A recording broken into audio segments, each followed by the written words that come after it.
already having experienced all this like wealthy, luxurious environments, but ultimately not finding any of that fulfilling. Yeah. So I feel fortunate I got to experience that and actually know that that's not my end goal, right, in life. You can have all of those things and yet still actually have a void. I see my parents, people around me chasing wealth, status, but then ultimately it doesn't mean anything, even if you get it. So actually, what is the meaning of life, right? I have the fortune of actually working with some incredible humans that are very successful in their career.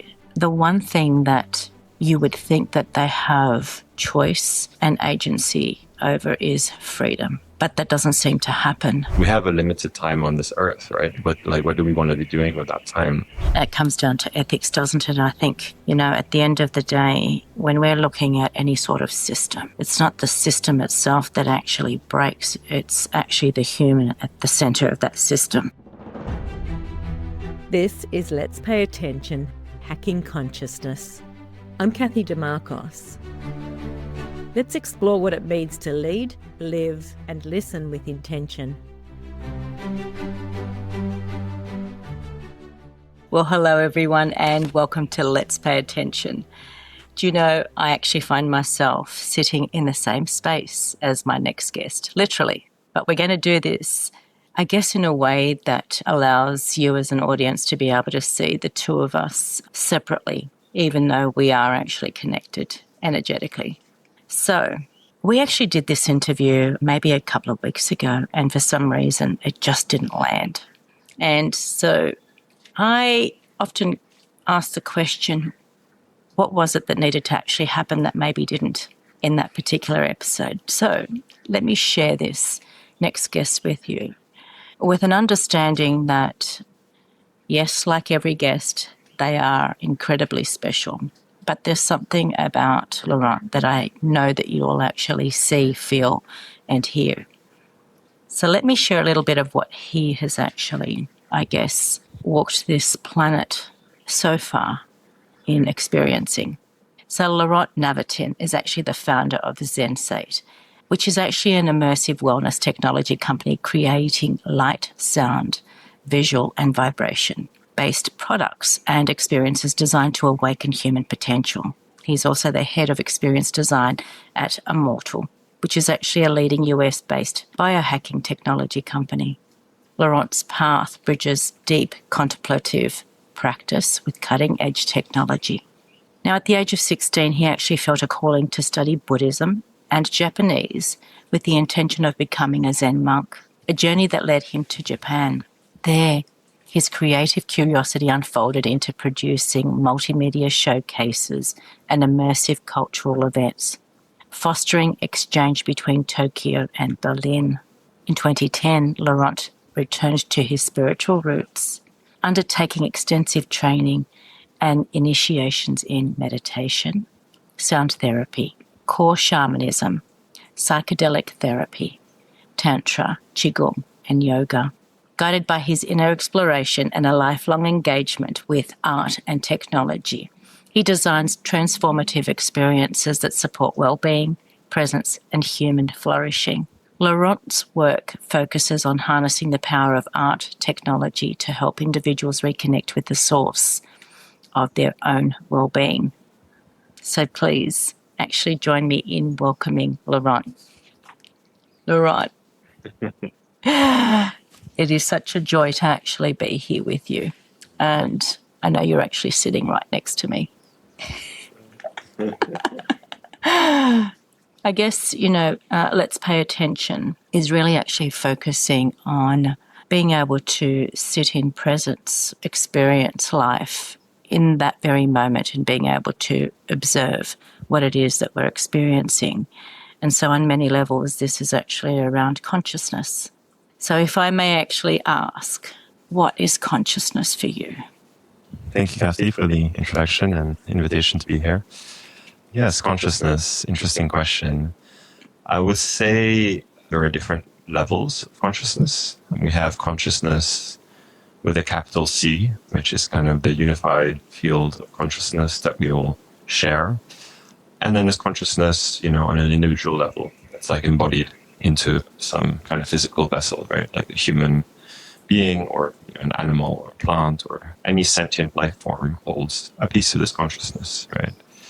And our relationship to, I would guess, spirituality, or what you call the experience of love, is this relationship between the small c consciousness embodied and the unified one. So that's how I interpret it. I think it makes sense to me. You've actually touched on, the layering part, and I absolutely agree that there are layers. And I think even within ourselves, there are different layers, and we keep experiencing and then learn another layer. So thank you for sharing that. And I do actually want and encourage, whoever is actually listening, to be a little bit more curious around, what does consciousness mean for you? And how is it that you actually want to embody that or explore what that is? And before I come back to that, I wanted to tap into something that I actually shared about, your actual lived life. You made a conscious choice at the age of 16 to go and explore. Can you tell me a little bit more about that and how you actually came to that level of awareness at 16? Because that's a real pinnacle point in most people's lives, yet yours has brought forward a crystallized moment. Yes. So I guess I need to explain a little bit about my environment growing up. My father was like a hotel manager in like luxury hotels. So a lot of my youth, I was growing up in very like luxurious environments. And yeah, after a while, I started just questioning, like, my parents, like people I see, they have all these like beautiful things. They live in these kind of environments, but ultimately there's something missing, and it was something missing for me. And then my parents went through like a divorce, and it was like, okay, we're living in this very materialistic environment and space, but ultimately, what's the point if we're not going to be connected? So my quest was born out of like a personal kind of suffering, I would call it at the time. But like nothing makes sense anymore. I see my parents, people around me chasing wealth, status, but then ultimately it doesn't mean anything, even if you get it. So actually, what is the meaning of life, right? So that's when I started, asking questions. And I was very fortunate as a teenager to be traveling a lot. On my holidays, I went to an international school, so I had friends from all around the world. I went to Thailand, actually, with one of my friends to spend summer. And then was first exposed to the Buddhist temples there. And I was like, oh, what's this? Like, something resonates, something's interesting. Like, this is not religion. This is something else. This is like actually a system of like being, of living, that makes more sense to me than like an outsourced, religious system.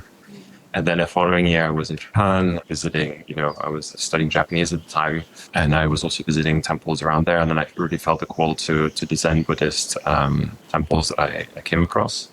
And that's when I made the decision, okay, I'm going to go study Japanese now and like go to university in Japan, with the aim of entering a monastery, actually. So, yeah, a lot of it was born out of, I would say, like unsettled life conditions, already having experienced all this like wealthy, luxurious environments, but ultimately not finding any of that fulfilling.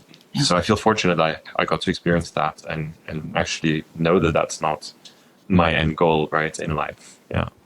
One word that you didn't quite touch on was that actual association of that material world being linked to success, because that's the perception, and why people, I guess, in general are in pursuit of the material elements. If we can touch something tangible to actually show what we've been able to achieve, then that actually depicts success. But what you're actually highlighting, and I guess my experience too has been, you can have all of those things and yet still actually have a void. So many people are experiencing that today. And I think when I look at, the age that you were at, that you were quite impressionable at that age. Most, people are.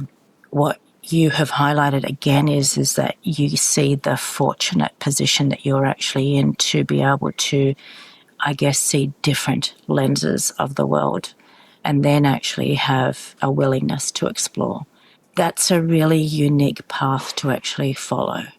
If you were to actually look back, now, would you take the same path? I mean, definitely, yes.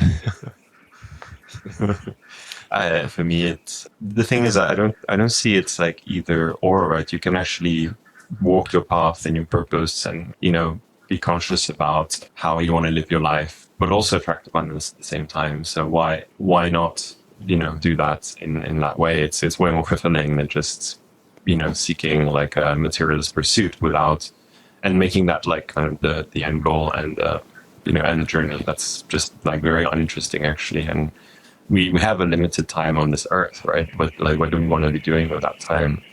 And being able to consciously choose that has always been like the theme for me. It's like actually freedom for me is it's not about how much I have; it's the ability to be able to choose like what I use my time and my energy for, and what I create. And yeah, so definitely this has always been my path, and it's been a journey, of course, because but then looking back on it, it all makes sense, and yeah, no regrets.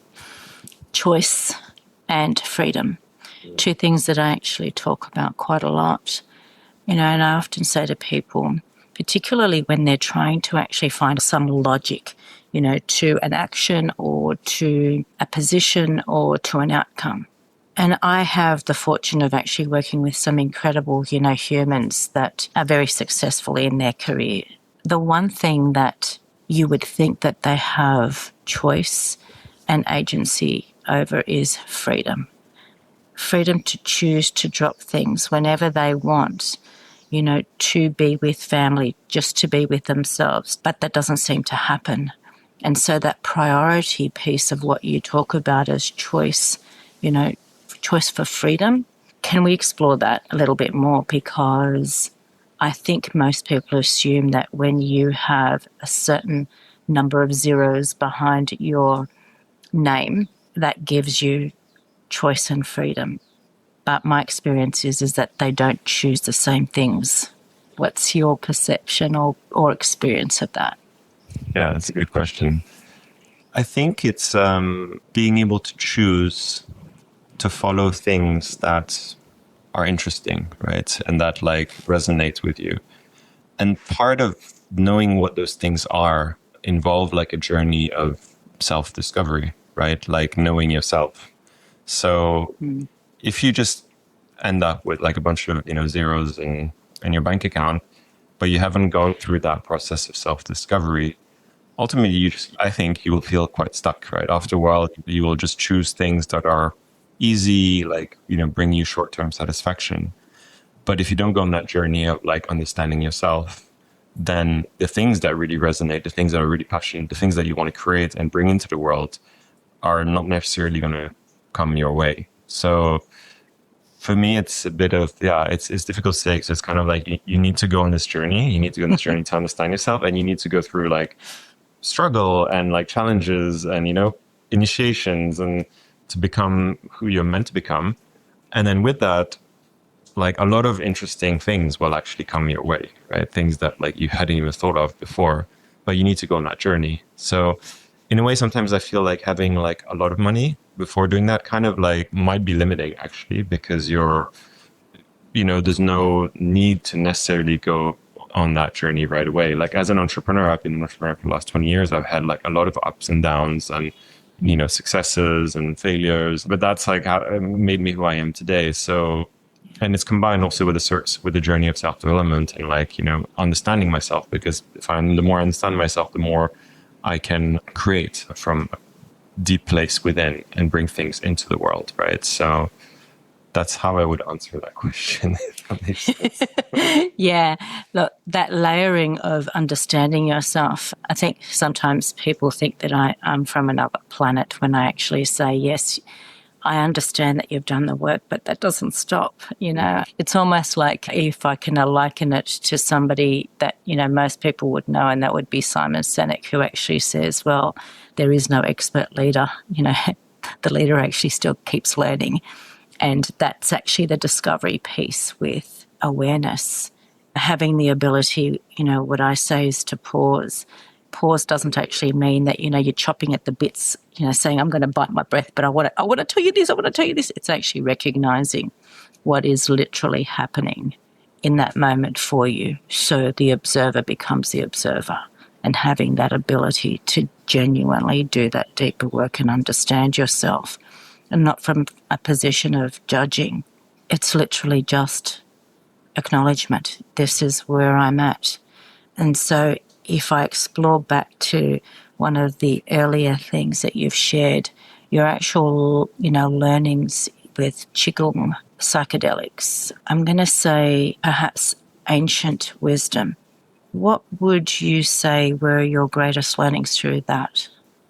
Yeah, I mean, I would say the thing that helped me the most in my healing journey was actually embodiment work, right? I started, like most people, on like, okay, let's go towards the spiritual path and the spirit. And that's great. But actually what really helped me was actually the other way around. How you bring more of like spirit into matter, into embodiment, into the body, and acknowledgement of like the physical body and the sort of like primal energy. Because this actually is what is leading you to the vessel through which you're creating, right, in the world. So I don't want to talk too much about other people, but I feel like a lot of people are going to the spiritual path and just kind of like they're staying there, right? They're not actually bringing anything back into the world. They're just on this journey of seeking things, and that's kind of like how about becoming a monk, for example, or becoming a mystic.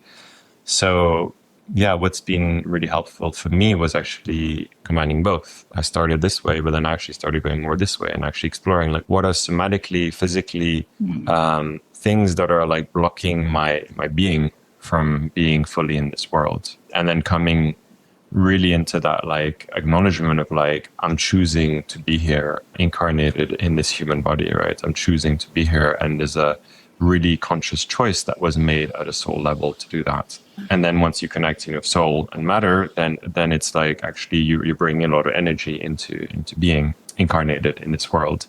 So I would say that's been the most helpful thing. And yeah, I see the more of this work I do of like, spirit and matter, but then bringing it together, the more you have capacity to create, and in a very conscious way as well. You use the word through. I actually had a previous guest, that actually shared experiences, are for us. And, I said to him, I absolutely agree. And there's perhaps another layering that I actually look at, and that is the experiences are actually there so that they can work through us. And you have actually just shared that very point. And I guess in what you actually bring to this world is actually through you, in the work that you do, in the light, the sound, the vibration that you've actually integrated into what is technology that I actually see as the stepping stone for humanity to actually almost, not just regenerate, but reignite and rejuvenate all of those things, giving ourselves agency to choose without actually having external substance as the vehicle. Can I take you down that path? Yeah, of course.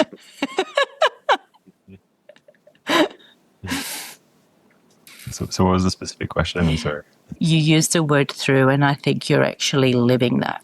Mm-hmm. So can I ask you to actually share, how I actually believe that you're living your experiences through you by what you've actually created, and tell me and our audience a little bit more about what the technology actually encompasses.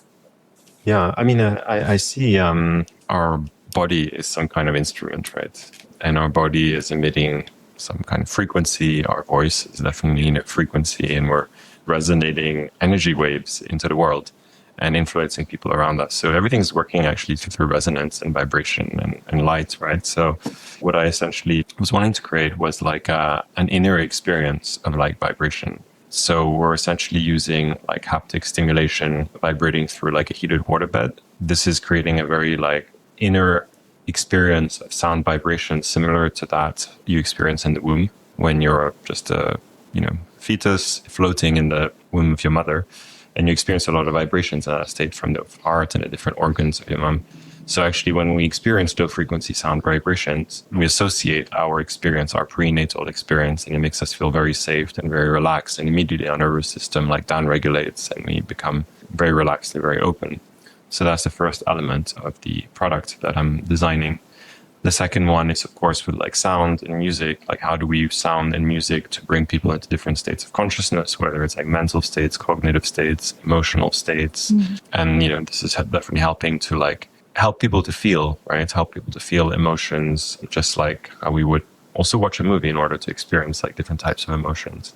But done in a very intentional way, you can navigate people through journeys actually that like might build tension, then release it, like helping people to move energy, to move thoughts, right? And even inspire them into creative thinking, flow states, or awaken intuition. The third element is using light. So through pulsing light with eyes closed, it's possible to entrain the brain into different frequencies and states of consciousness. So there's like the very low frequency of delta when you're sleeping. Theta is kind of like an in-between state between waking and sleep. Alpha, beta, gamma, etc. So by synchronizing actually mind with light, heart, emotions with sound, music, and the body with vibration, we're aligning like all the senses into a very coherent experience that's very immersive and creates like a state of sensory resonance. Actually, it's powerful, it's immersive, it's strong, but it's coherent, right? So it's a very like efficient way to get into a very like deep state of consciousness. And from there, many things can happen, like releasing emotions, processing thoughts, even taking people through guided meditations to rewire the way they think and perceive things. So I think it's interesting because we can do this now without plant medicine. And I don't believe, plant medicine is the solution for everyone, nor is it something you can do every day or every week, I would say. But with technology and sound and, immersive like design, it's possible to create very powerful experiences. I think what, you've touched on something else there around plant medicine and the difference in what you've created. In many ways, you are actually helping rewire the brain, and it's doing it at its own natural state and pace. And that is actually really important without actually placing any additional trauma. I know that, and I've actually, I guess, allowed or encouraged a lot of my clients to actually experience this because there is a centre that's actually close to me back in Sydney. But it's interesting that a lot of them actually go into almost sleep state. They, it's over before they actually even recognise that they'd fallen asleep. And that's actually the power, I think, of what you've been able to curate by combining, those three elements. And you talk about frequency and vibration, and we are actual, beings that operate at different frequencies. And I'm not quite sure that too many people actually talk, to that point. But you are allowing people, to come to a place where they may not necessarily understand what they're going to experience, but for some reason, instantly there's an element of trust that they experience, which allows them, obviously, to actually go into a state of sleep. That's phenomenal. You think about how we build relationships and how long it takes to build trust within those relationships. And yet people come into a space with an unknown, aspect of what to experience and feel safe enough to be able to fall asleep. Have you ever reflected on that? I just think the sound makes us feel very safe. It's like it's a universal language, and sound vibration is the universal language. I don't know a single person who doesn't like music. I mean, if you know someone, I'd be curious to meet them and understand why. But it's like music is the most popular, like loved, like experience by many, many people. So there's nothing that you need to explain or do if you curate sound in the right way, even if people are not aware of it. And that's the thing, like what I notice with sound is like, even if you're not aware of it, it's influencing you. Whatever, if you go into a space and you go into a shop or wherever and they're playing some kind of music, for me, I'm very sensitive, so I can immediately feel what it's doing to me. But it is like influencing you in some way. So I would say like, this is the power of it, right? Like, even though you're not aware, even though you might not be interested, it is doing something. And that can help you to relax and surrender very quickly. As I was listening to you, it made me actually realize that the intention, behind what's actually created with sound is so important. And so whilst what you've created is quite nourishing and it creates a safe place, music in general doesn't always actually have that intention behind it. And so without us even realizing, we could be playing a song and don't necessarily recognize the agitation that sits within us. And yet we're still sitting in that space. It's interesting how much has actually been curated in the world, over centuries, and reflecting as to whether the intent behind it has been good or bad. As I actually listen to you and I have more and more conversations with you, the one thing that's actually really striking is that there is actually a lot of thought in what you actually do. But that thought actually comes from being intentionally conscious about what is it that you're actually wanting to create. What is it that you're wanting to facilitate for good? When you actually sit in spaces where there's logic over, I'm going to say, an element of awareness, spirituality, consciousness, and you're wanting to express yourself, have you ever found it challenging? Yes, definitely. I mean, especially in the space where I am, because there is obviously like a business element to it, right? And for me, the business element is actually the element of like, how do we scale this and bring it to more people and make it more effective and, more serving actually of the people who come through this experience.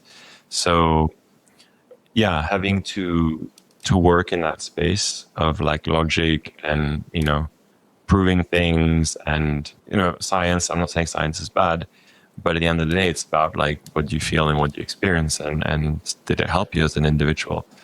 So yeah, I feel that the world still operates very much in this place of like logic and like proving everything. And like, people want to know even before they like try anything. And that's sometimes challenging. I would say just try to feel more. And it'd be great if we all made decisions from that space, right? More than just trying to figure it out and stay and be in control. Essentially, it's about control, right? It's about fear and control. Yeah. And then, having to address a lot of that in the way we do business. So intuition, that's what actually came to mind then. And I think most people that actually say, if you rely on intuition, then I need to have the proof or the logic.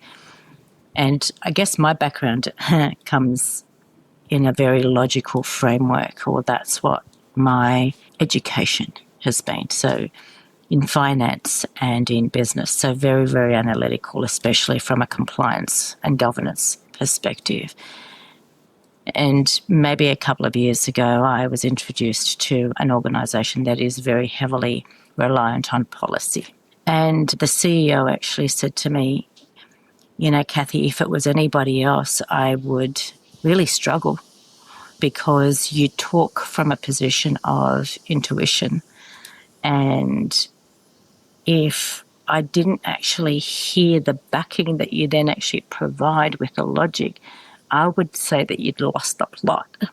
And so it's interesting for me that, despite how much has actually been shared through ancient cultures and the wisdom that's actually survived thousands of years that don't have that logic and that rigor and the control that you actually alluded to, we still need that to actually play a role. And I think I've become more and more overt in actually saying my first thing in any situation is intuition. Within seconds, I actually know exactly who's in the room. And, I'm upfront with that. I don't hide that. And I know that I've actually been in situations where I've had other clients actually say, oh my gosh, I would never say that in a boardroom.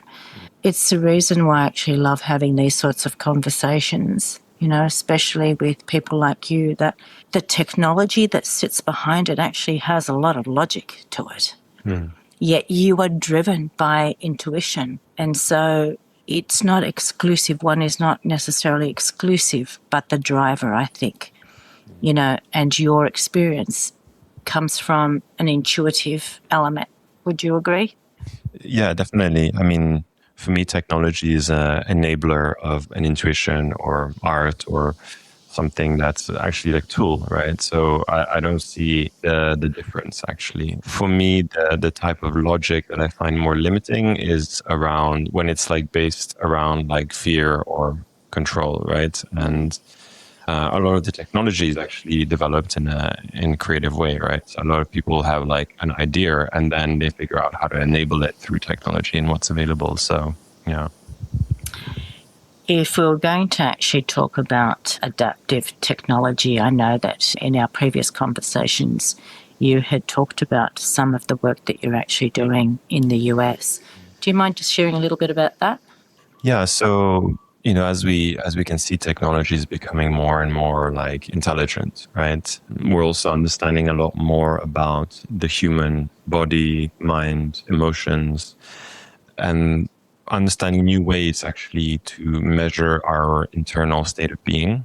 Speaking with new people every week, we figure out like an algorithm, for example, to use heart rate to measure someone's like oxytocin or happiness score or whatever it might be. So there's a lot of like new research coming out around like how we measure different biomarkers to not only measure like recovery, right, which is kind of like physical recovery. These types of things are like the first step, but then understanding emotions, understanding thoughts, understanding like motivation.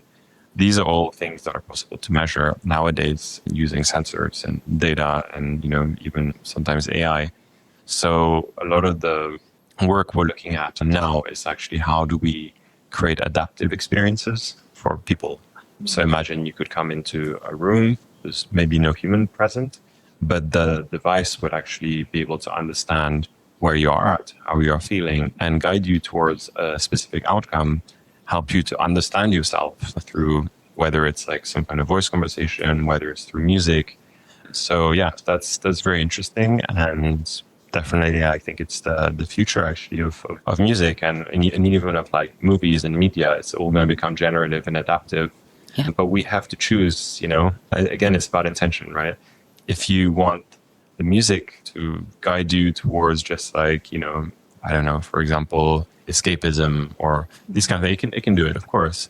But if you actually want to understand yourself, you can use technology to do that as well. So it's not technology neither good or bad. It's at the end of the day, like what do we want to get from it and what do we put in and what do we get out, right?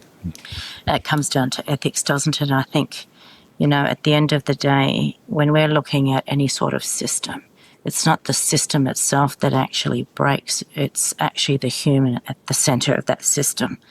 You said something just then in respect to the markers. And I'm curious as to what your thoughts are around this. If we can actually measure what people are experiencing or even what they're thinking through, placing, a marker on an external part of their body, does that then actually mean that consciousness doesn't actually sit in the brain? I think consciousness comes to any system that's able to like contain it, right? So I believe that if we create some AI, let's say consciousness will enter that AI system. When people say like artificial intelligence, I wouldn't even call it artificial intelligence, it's just intelligence. Yes. So consciousness enters any like intelligent system, whether it's like silicon based or whether it's like biological. So I would say consciousness is kind of like the like internet, right? In a way, like we have the device, we have like the machine or the body, and then we're connected to this like field. So it's kind of living both in and out of our being.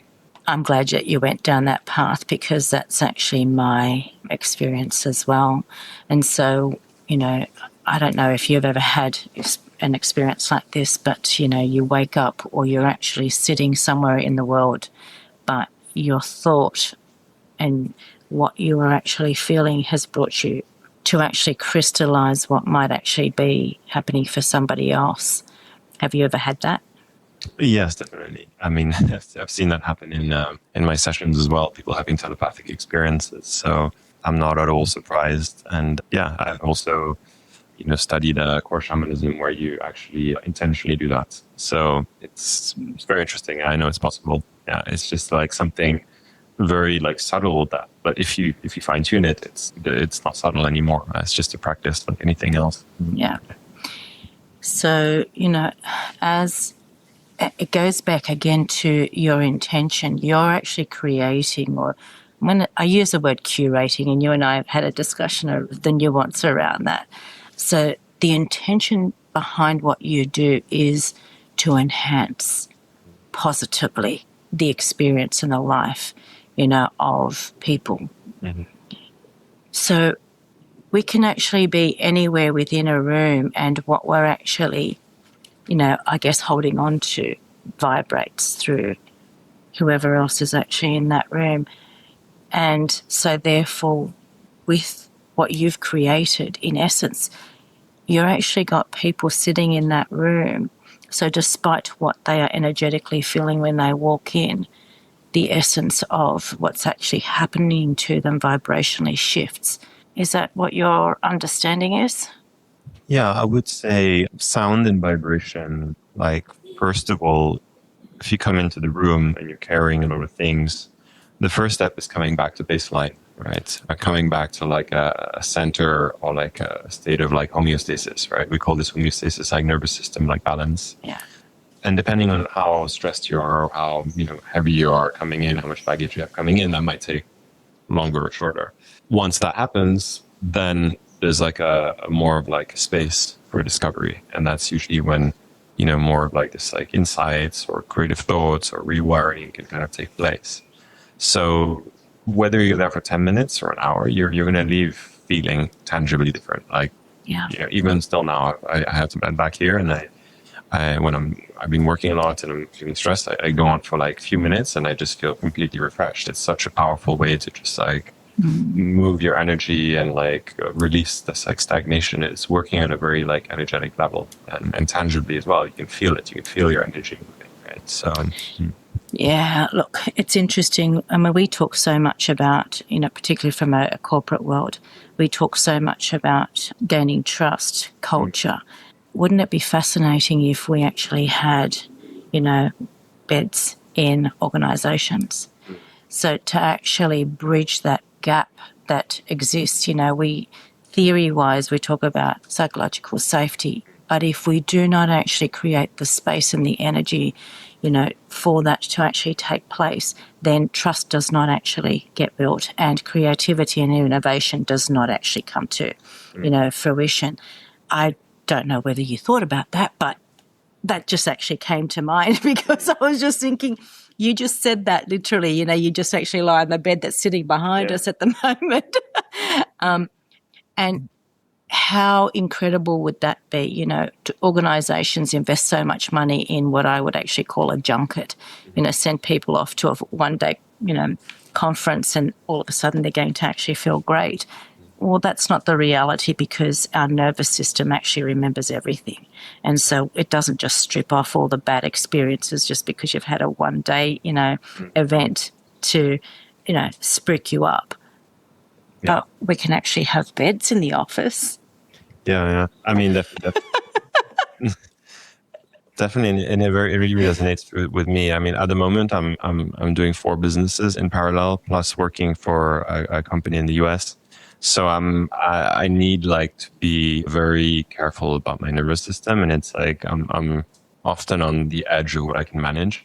So having like access to this really like fast reset and technology is like indispensable. And I remember I only worked in corporate maybe for 3 years of my life, but in Japan, where there's like no work-life balance, and the level of productivity you have is actually very low, like in the afternoon, because you're tired, you're sleepy, you've been sitting at your desk all day. And at that time, there were no spaces for you to just like move or rest, to the point that I actually then even rented an apartment right next to the office. I could go have a nap every lunchtime, because my productivity would just be like almost zero if I didn't do that. So I see like it makes so much sense for, offices to have like a space where anyone can come for just 10, 15 minutes a day, just for a quick recharge. And that will definitely have a positive impact on their business and the well-being of their employees. Burnout is such a big topic, at the moment. And so the fact that you recognised that you needed to actually recalibrate, realign your nervous system, and actually just rest your body.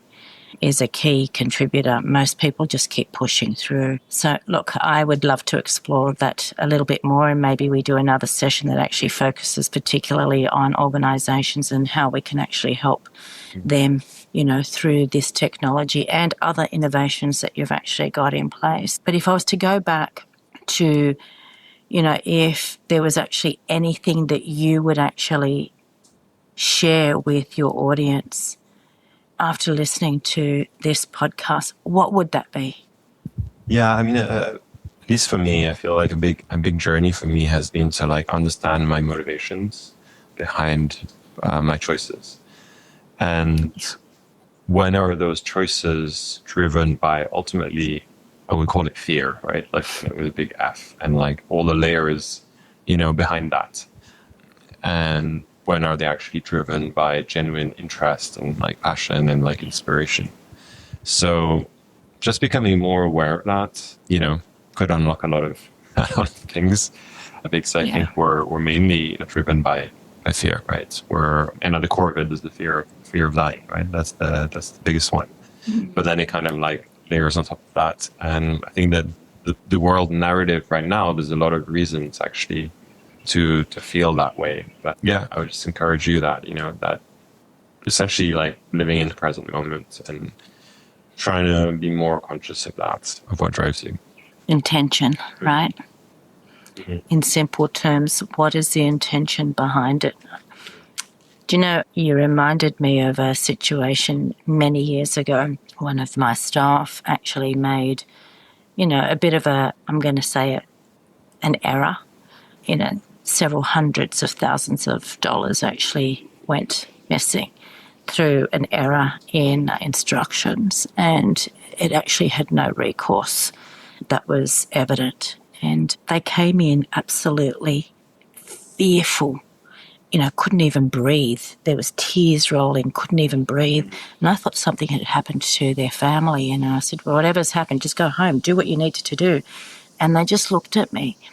And, eventually they explained the situation. And I said, all right, well, what have you tried? Let's go back to basics. That fear is such a big driver for so many people, Laurent.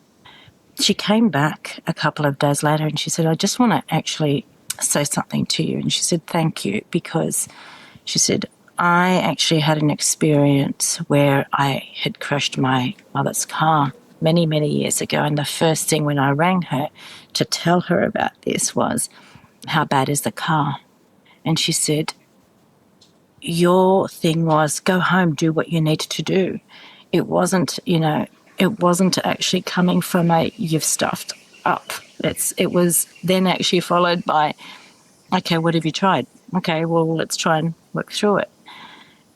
And so that fear, that you talk about actually then means that our nervous system is constantly active. Mm. So intention, if we come back to what you've just said again to the audience, no matter what it is that actually you have experienced or done, just come back to the intention. Was the intention actually of ill nature? Or did you come from a good place? Because it's not the outcome that actually is important, it's the intention, because then everything can actually be remedied. And I think, if we can all actually learn from that, then we've got a really different disposition in the way that we actually live life. Mm-hmm. So, is there anything else that you would like to actually share that we haven't quite touched on? I know that there's probably lots, but is there anything? Yeah, I guess for me, like a big, I feel like I really didn't find my purpose until about, and I would say I know that I found my purpose when things start flowing in quite like easeful way, and I'm getting, I'm not having to actually seek out opportunities. Things are just coming my way. And I feel that point happened, when I was about 30. But before then, I was always questioning, like, what is my purpose? What is my purpose? What am I supposed to do? Right. And even this whole thing with Buddhism and, is that my purpose? Is it to become enlightened? And is that the purpose actually? Right.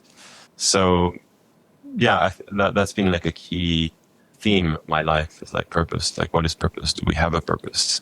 And yeah, and the way I kind of came into what I've been doing now was completely by chance. I would say from an external perspective, right? I didn't really plan to be doing anything I was doing right now. So I would say, what brought me there was a combination of like understanding myself and following curiosity, but with no goal in mind. I wasn't following this thing with like vibration and light because I wanted to make a business out of it. I was just kind of like, this is interesting and I like how this feels. And then, when I started this whole thing, I had people come to my house to check it out and they were like, wow, this is amazing. You should make this into a product. I was like, okay, yeah, maybe. Yeah, right. So I'm actually like very like both grateful and surprised that I am doing what I'm doing now with the level of success that I've enjoyed doing it, because it totally was not in the plan. And I find that very interesting. So Guess what you actually let go of? You let go of control, and also maybe what I would actually call societal norms. Of you need to do this, you need to do this, you need to do that. And that curiosity, even though you actually said that it wasn't actually planned, I don't believe anything is random. But your ability and willingness to be curious and just to explore and see where it goes is ultimately living in flow. And when you let go, of the control or, the societal norms or the structures or the systems, it is incredible the life that you actually lead. And it isn't just that it flows, is that there's actually pure joy.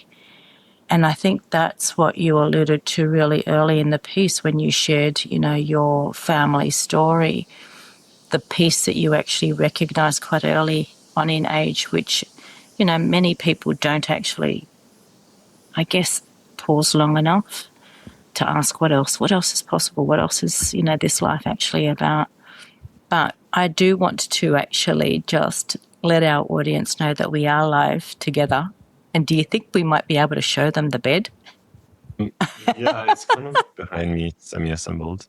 Semi-assembled? Yeah. Well, let me just turn the camera and actually show you that we are actually here together. No. It really is a privilege. And where is the actual bed? Can we actually show the audience? This is a rare opportunity, guys. So yeah, he's going to switch it on so that it looks nice for you. How's that? So let's see what we can do, hey, to actually moving these devices. Can I get you to hold this for me, Laurent? Okay, you take that over. It's showing the audience. Can we see it? That is actually the bed. Can we get across? I can actually move with you. Mm-hmm. Yeah, so this is the pod we're developing. You see, this is like a heated water mattress. So it's got built-in. Take the mic. Yeah. Yeah, so this is the pod. It has a heated water mattress, as you can see, with vibrational speakers underneath, built-in speakers, and this light device, which is pulsing lights at specific frequencies to entrain the brainwave. So it's a very immersive, tech-enabled relaxation experience. And there's a holder, but usually there's a tablet there where you can choose a bunch of different programs, from relaxation to recovery to like guided meditations. So yeah, this is it. Will be released soon. We're going to start production. Well, this is the commercial version that we're releasing to the world. So I've been doing this already for about 7 years now. But now we're really creating a product out of it that's going to be in centers all around the world. So hope you find your way to one in the near future.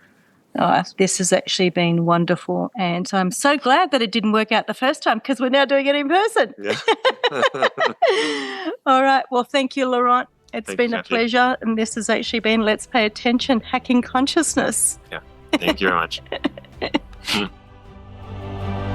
This was Let's Pay Attention, Hacking Consciousness. Stay awake, lead with heart, be bold enough to listen deeply. I'm Cathy Dimarchos. Until next time, be the impact.